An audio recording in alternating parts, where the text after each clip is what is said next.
Qudusun Rabbuna wa Rabbul malaikati wa ruh Subhana wa bihamdika a'zamaka wa ajalik Antallah la ilaha illa anta la ilaha ghairukal akbar wal halku kulluhum laka raji'un amma ba'd.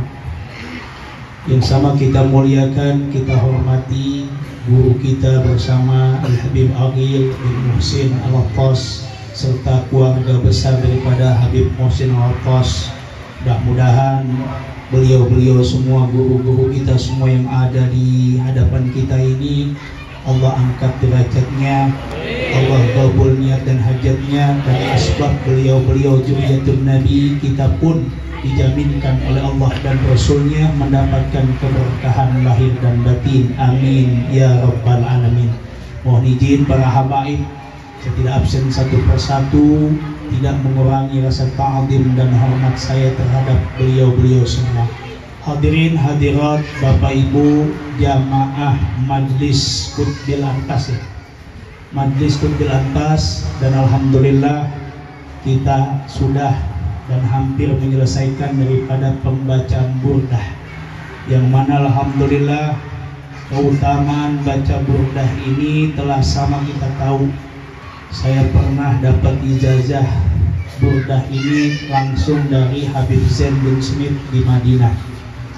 Ketika itu silaturahim bersama Habib Al-Mahbub Al-Habib Muhammad Rizik bin Husain bin Syihab dan Habib Muhammad Hanif. Ketika ziarah ke Madinah itu menyempatkan diri silaturahim di majlisnya Habib Zain bin Smith, sempat membahas tentang kasidah burdah. Ternyata keutamanya amat dahsyat. Maka saya pun di pesantren itu pengurus dan para santri membacakan kasidah burdah dengan berbagai macam lagu dan gaya. Dan alhamdulillah saya pun buka majlis bersama Habib Abdullah As-Segaf Nurul Mustafa, itu setiap sebulan sekali juga di Pilang Mutiara membaca burdah. Hikmah atau fadilah daripada baca burdah, yang pertama, insya Allah hakul yakin, hajat-hajat kita pasti dikabul oleh Allah Subhanahu wa Ta'ala. Kenapa demikian? Karena dari kesimpulan pembacaan burdah yang kita baca pasal demi pasal, dari pertama pasal 1 sampai pasal 10, di situ ada kalimat yang familiar, ada doa yang sering kita ucapkan, bahkan di mana para muballigh, para habaib, para guru, para kiai, para ustadz mengawali tausiahnya pasti mengatakan kalimat Ya Rabbi bil Mustafa balligh maqasidana waghfir lana ma madha ya wasi'an karam. Ini diambil daripada sholawat burdah, burdah al-Busiri atau burdah al-Madih, yang mana kalimat Ya Rabbi bil Mustafa, wahai Allah, wahai Tuhanku, bil Mustafa, yakni nama daripada baginda Nabi besar Muhammad sallallahu alaihi wasallam. Jadi baginda Rasul selain punya nama Muhammad, punya nama juga Al-Mustafa. Apa? Di situ kita bertawasul kepada baginda Rasul, balligh maqasidana. Kita minta agar Allah lewat Rasulnya, atau kita minta kepada Rasulullah, kepada Allahnya, kepada Tuhan kita, balligh maqasidana, agar tersampaikan kita punya maksud. Nah, yang hadir di sini ibu-ibu, bapak-bapak, anak muda, semuanya pasti punya maksud, punya hajat. Secara sistem dan otomatis kalau kita baca burdah, kita khusyuk, jangankan kita baca, ada duduk aja di majlis burdah, Pak, insya Allah kabul semua hajat kita. Saya udah buktiin, Pak, wallahu nabi, saya udah buktiin. Makanya kalau ada majlis burdah bersyukur. Di mana habaib buka majlis burdah, datang, nggak harus dihafal, nggak harus bapak itu harus wajib hafal, datang duduk dengerin, syukur-syukur datang duduk baca juga hafal. Datangnya doang kita dapat keutamaan, hajat kita Allah kabul. Kalau nggak percaya ntar cek nih pulang dari sini, kira-kira bapak ibu dapat rezeki apa enggak? Tinggal tergantung rezekinya pengennya apa. Ya tergantung, kalau memang ukurannya soal duit, rezeki itu kita tafsirkan duit, yaudah cek 1 kali 24 jam. Kalau 1 jam mungkin terlalu nekat ngetesnya. Cek habis baca burdah, katakan kita selesai jam 10, terhitung dari jam 10 malam sampai besok jam 10 malam. Ingat, pasti besok Bapak Ibu megang duit. Benar, ini serius. Megang duit atau dapat duit dari jalan yang tidak disangka dan duga. Ada yang besok dapat duit 250 juta. Diawali ada ikhtiarnya itu. Ajak Pak RT, Pak Lurah, tarik keterangan. Minimal dapat rezeki berupa duit sesuai dengan kebutuhan kita. Ya kan, kebutuhan kita kayak Bapak butuhnya besok rokok sebungkus, dapat tuh duit buat beli rokok sebungkus. Kebutuhannya buat beli bensin motor 3 liter, dapat. Secara hakikatnya rezeki itu dapat. Cuma ketika kita bertawasul dengan burdah, bertawasul dengan memuji daripada Rasulullah, insya Allah itu berkali-kali lipat. Kenapa saya udah ngerasain? Tadi pagi Habibana Mahbub datang ke Asrama Putra yang ada di jalur Pipagas. Sedikit banyak beliau nanya-nanya. Dia sempat kepo lah tentang Al-Hanif. Ya. Sebenarnya saya mau mengungkapkan rahasia tadi, cuman posisinya nggak memungkinkan. Akhirnya malam ini saya akan kasih tahu rahasia berkah dunia wal akhirat, terutama di jalan agamanya Allah dan terutama dalam menghidupkan perjuangan agama. Kunciannya salah satunya adalah yakni pembacaan burdah atau pembacaan sholawat baginda Nabi Muhammad Sallallahu Alaihi Wasallam. Saya bangun pondok yang sekarang aja dah itu di Ciater modalnya 25 apa? Bukan 25 miliar, bukan 25 juta, tapi cuman 25.000. Percaya nggak percaya, terbukti. Bangunan season pertama habis kurang lebih 2,5 miliar. Nah sekarang lagi bangun lagi, modalnya 20.000. Tahap kedua sudah mau ngecor 3 lantai. Dengan apa Ustadz bayarnya? Nih, pakai burdah, pakai sholawat. Itu tadi saya bilang, dikatakan di awal, ya Rabbi bil Mustafa. Udah jelas kita bertawasul dengan bil Mustafa. Baligh, sampaikan kita maksud apa. Ya terserah maksud kita apa. Nah cuman ingat, dalam urusan rezeki mintanya sesuai kebutuhan. Jangan baru butuhnya motor mintanya mobil. Jangan baru butuhnya mobil mintanya helikopter. Jangan baru butuhnya rumah 1 tingkat mintanya 10 tingkat. Jangan baru butuhnya 1 bini minta 3 bini. Jadi Allah bakal ACC kita punya maksud kalau mintanya sesuai dengan kebutuhan kita. Paham? Yang lagi-lagi ini dahsyat, saya bersyukur ada majlis burdah. Sebenarnya saya udah tahu dari kapan tahu Habib selalu minta waktu. Alhamdulillah baru sempat hari ini. Sebenarnya ada malu juga karena saya masih sering minta beliau untuk hadir di sana sini, tapi saya baru sempat silaturahim. Jadi bukan menggurui, cuman silaturahim dan sekaligus testimoni bahwa baca burdah ini bukan lagi salah tapi amat tepat. Kalau perlu yang sekarang jalannya dewekan ya, besok malam tiap bulan ya, harusnya tiap minggu nih. Ya nggak apa-apa dah, sebulan sekali ngelatih ya. Bulan besok ajak mantunya, ajak cucunya, ajak tetangganya semua baca burdah. Malah kalau perlu minimal nih 1 RW di RW 01 ini, di kampung Duku, kampung Bulat ini, semuanya pada keluar baca burdah. Bagian ngerti nggak ngerti, pokoknya duduk di majlis baca burdah.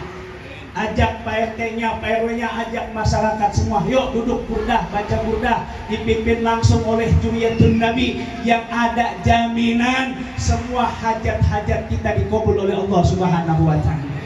Ini benar Pak, benar. Masya Allah luar biasa burdah ini.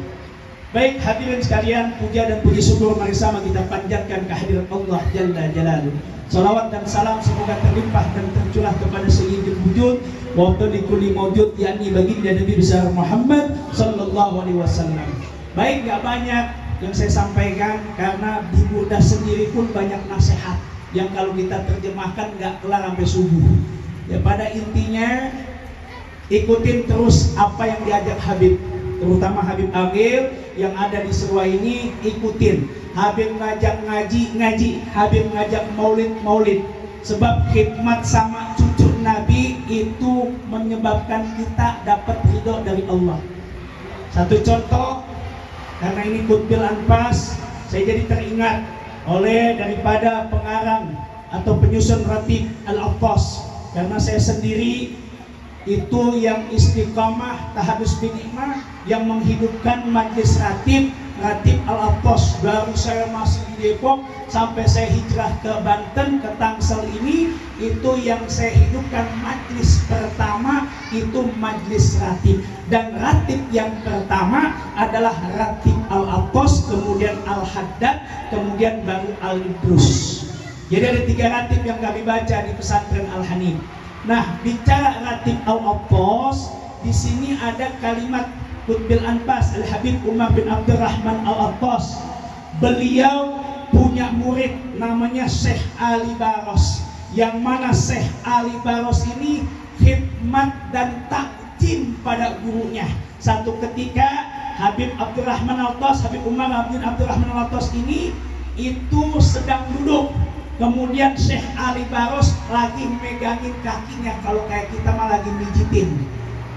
Lalu kalam dari beliau bahwa kita sedang kedatangan tamu, kata Syekh daripada Habib Umar bin Abdurrahman Al-Abbas, kedatangan tamu tuh di depan gerbang. Siapa? Nabiullah Khidir alaihissalam. Jadi Nabi Khidir alaihissalam datang. Begitu dengar ada Nabiullah Khidir alaihissalam, ini lagi begini nih, Habib Agil bilang, waktu ada Nabi Khidir, murid-murid yang lain pada ngancir semua, berebut, mau salaman, mau lihat langsung Nabi Khidir alaihissalam. Tapi Syekh Ali Baros enggak.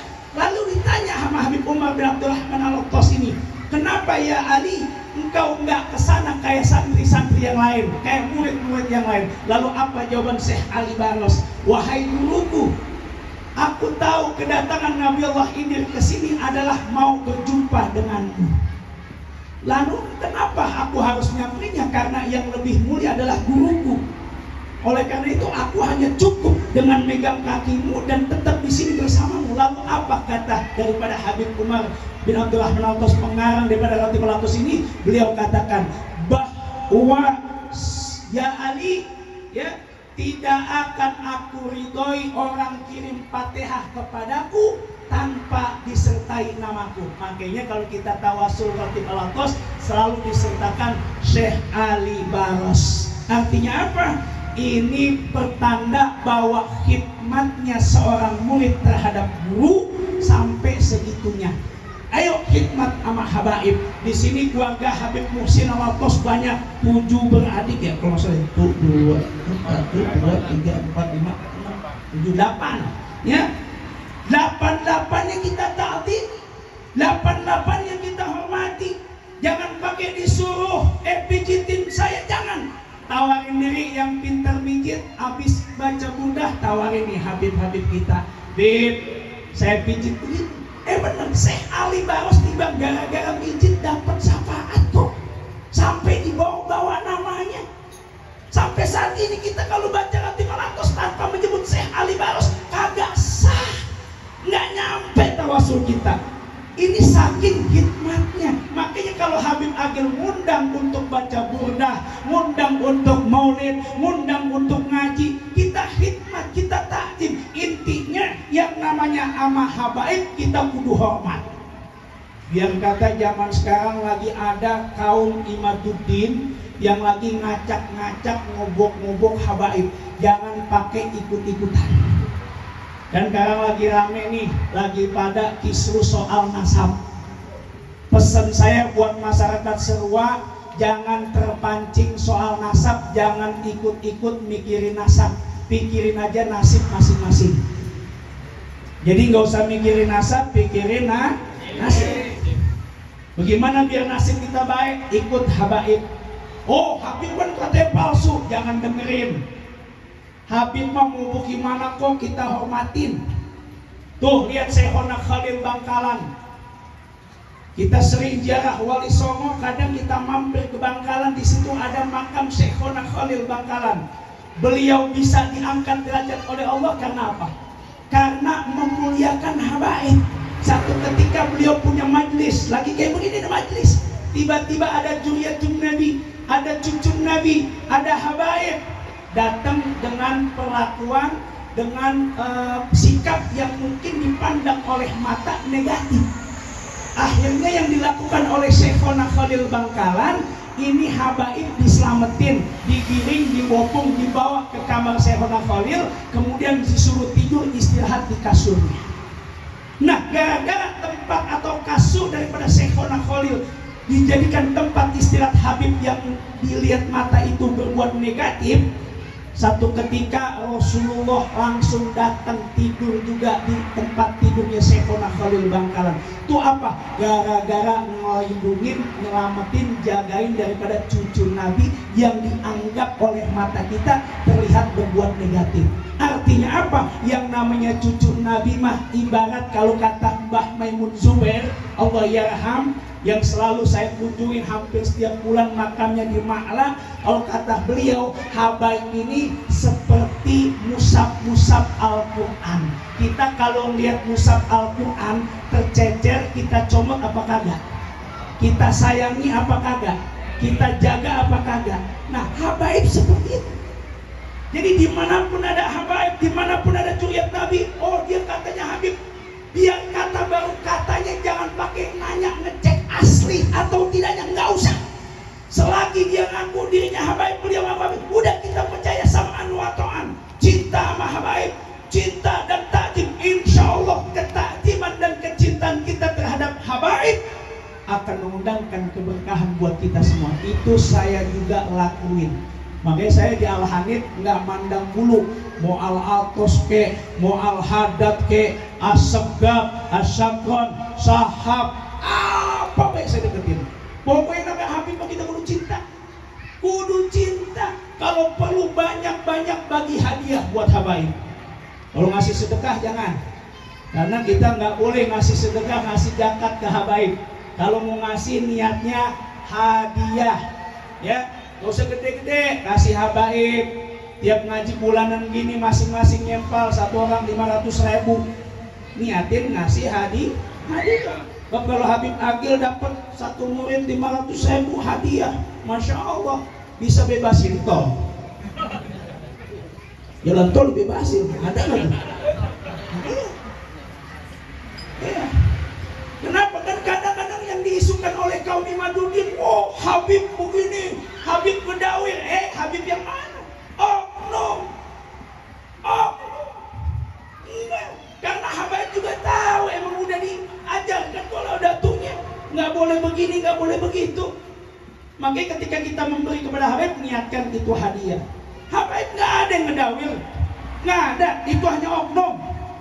Nggak pernah Habib Agil tuh ngomongin ini nggak. Ngedawir itu emang nggak boleh oleh datuknya, nggak boleh. Cuma kalau kita ngasih hadiah, Masya Allah berkah luar biasa. Ini saya jalanin hadiah-hadiah. Ya.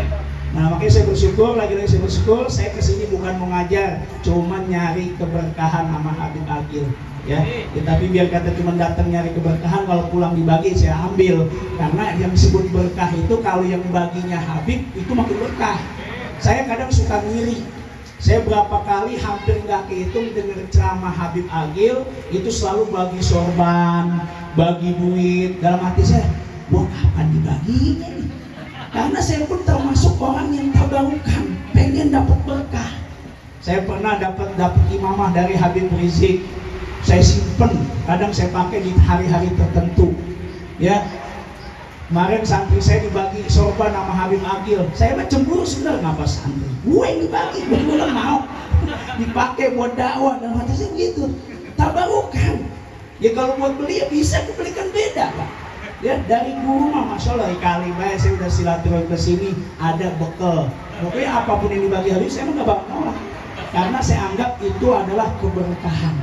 Ya mudah-mudahan saya ngomong begini Habib udah nyiapin kan gitu.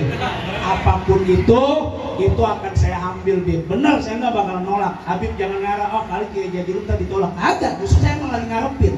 Karena itu adalah bagian daripada keberkahan. Benar, Pak. Saya kalau membagi sama Habib, apapun, batu, cincin apa, ya termasuk kenapa nih? Saya pakai tongkat. Tongkat ini saya dijajakan, termasuk juga oleh Habib Benar Mahfud, oleh Habib Muhammad Rizik bin Syed. Jangan beranggapan kata PRW Islam, Kiai udah kayak orang tua buat tongkat. Nah ini bagian daripada tabarukan dan juga bagian daripada ngikutin datu-datunya beliau-beliau. Bagian daripada sunnah. Malah kalau perlu jamaah Qutbil Anfas tiap sebulan sekali semua pada bawa tongkat, karena ini bagian daripada sunnah. Apalagi yang umurnya udah mencapai 40 tahun. Kenapa? Tongkat ini kadang kita salah tafsir. Kalau udah setruk baru pakai tongkat, salah. Justru pakai tongkat ketika udah mencapai 40 tahun dengan niat ibadah itu jadi sunnah. Apa manfaat tongkat? Banyak. Kaki kita makin jejak. Kayak saya ini berdiri, kalau nggak pakai tongkat kan lemes, tapi karena pakai tongkat 3 jadi jejak karena ada di 3. Terus jadi kuat. Padilahnya lagi kalau ada yang cegat kita bisa ngetok, kita buat jadiin senjata. Terus apalagi padilahnya? Ya kali ntar pulang nenteng berkat kan bisa disangkutin di sini. Kalau umpama takut jatuh tinggal bawa panggul begini kan gitu. Jadi banyak padilah daripada tongkat. Selain tongkat, nih kalau lagi baca burdah biar gak malu sama isi burdah. Burdah ini kan intinya puji-pujian kepada Sayyidina Muhammad. Yang disebut memuji Sayyidina Muhammad itu bukan hanya dipuji, tapi kita harus berani buktiin. Apa yang kita buktiin? Apa yang dianjurin Nabi? Nabi nganjurin sama kita. Pertama adalah sunnah, hidupin sunnah. Sunnah Nabi yang sering disampaikan oleh ustadz guru-guru kita ada 7. Pedal sunnah Nabi banyak ngebadek, ngejibrut. Salah satunya selain tongkat ada lagi siwak. Siwak ini jarang dibahas oleh guru atau ustadz di kampung. Kadang kita bahas sunnah cuman sunnah tahajud, sunnah duha, qobliyah ba'diyah, baca Quran, silaturahim, kemudian sunnah sedekah, sunnah ini, sunnah itu. Kadang-kadang kita lebih condong sunnah poligami. Poligami bilangnya sunnah. Malam Jumat sunnah, malam Senin sunnah. Tapi jarang bahas bab siwak. Siwak ini apalagi baca burdah akan lebih mengenai dalam kalbu kita kalau kita sambil ngeburdah sambil bersiwak. Artinya disiapkan siwak, karena bicara siwak, as-siwaku matharatun lil fami mardotun lirabbi. Siwak itu selain membersihkan kita punya mulut, membersihkan kita punya lisan, mardotun lirabbi, mendatangkan keriduan Allah. Saking pentingnya siwak, pernah dulu pada zaman Rasulullah perang mengalami kekalahan. Begitu introspeksi, baginda Rasul kok bisa kalah? Ternyata begitu dicek and recheck, prajurit-prajurit tentara perang pada zaman itu pada enggak bersiwak sehingga Allah tidak meridhoi, maka terjadilah kekalahan dalam peperangan. Artinya apa? Betapa pentingnya siwak, sangat bagus kalau kita bawa, kalau kita pakai, apalagi di momen-momen kita ibadah. Kita sekarang burdah, bagusnya bersiwak. Coba, kira-kira ada yang bawa nggak? Ada yang bawa? Baru 1 orang, mana lagi? Kalau yang bawa siwak kita dapat duit dari Habib Gocap. Dapat nggak, Bib? Oh, dapat tuh. Nyalain doang. Bener, coba mana siwaknya tunjukin. Nah, ada lagi yang bawa. Oh, men 1 Bib, aman Bib, 1 mah Gocap doang. Coba kalau bawa semua, habis. Kan gitu. Ini jangan dianggap sepele. Dan saya pun ngaji sama Habib Zain bin Smith waktu ketika itu ta'lim, bahkan ngaji di Sarasitin sama Habib Rizik ketika beliau tinggal di Mekah 3,5 tahun. Itu sempat khusus bahas siwak. Ya, sampai saya mendalami itu kitab siwak tuh. Ternyata habisnya semua sahih. Saking pentingnya bersiwak, Nabi berkata, andai kata tidak memberatkan umatku, maka akan aku wajibkan umatku bersiwak. Nah, makanya saya minta, apalagi yang ngerokok, usikum wa nafsi bitaqwallah, pesan khusus bagi yang perokok. Kan hampir rata-rata ngerokok ya. Saya nggak ngelarang Anda ngerokok, cuman please deh, kalau Anda bisa ngerokok, beli rokok yang harganya 32.000 itu rokok mil, 28.000 rokok refill, 17.000 rokok jingo, itu bisa Anda beli. Kenapa siwak yang cuman harganya 5.000 perak Anda nggak beli? Siwak 5.000 bisa seumur hidup, bahkan bisa diwarisin sama anak cucu kita.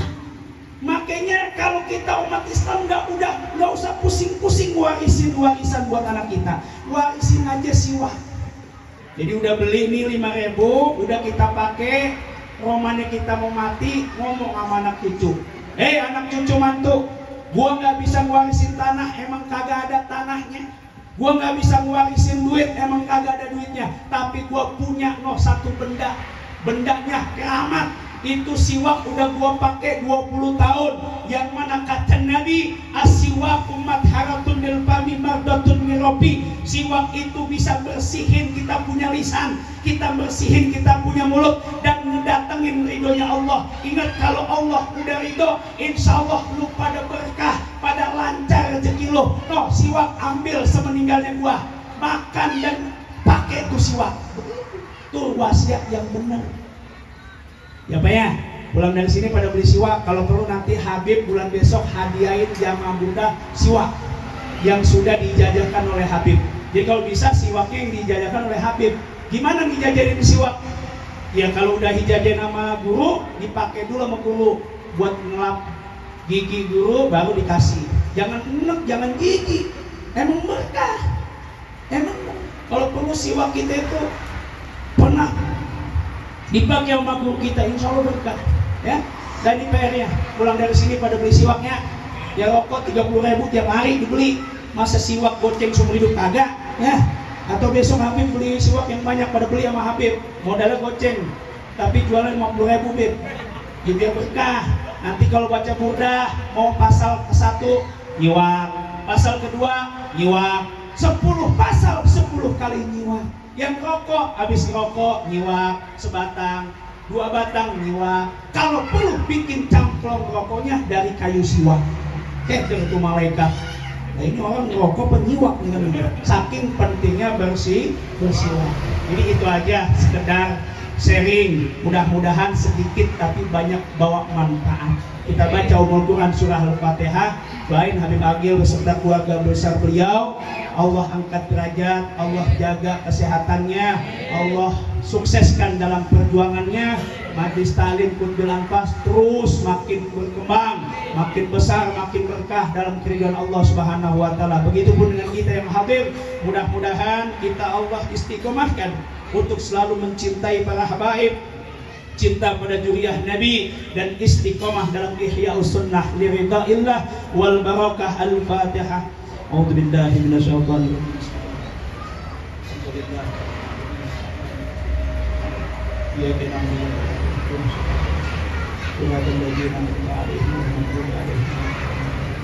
itu saja, mohon maaf lahir dan batin. Wallahul muwaffiq ila aqwamit thoriq. Assalamualaikum warahmatullahi wabarakatuh.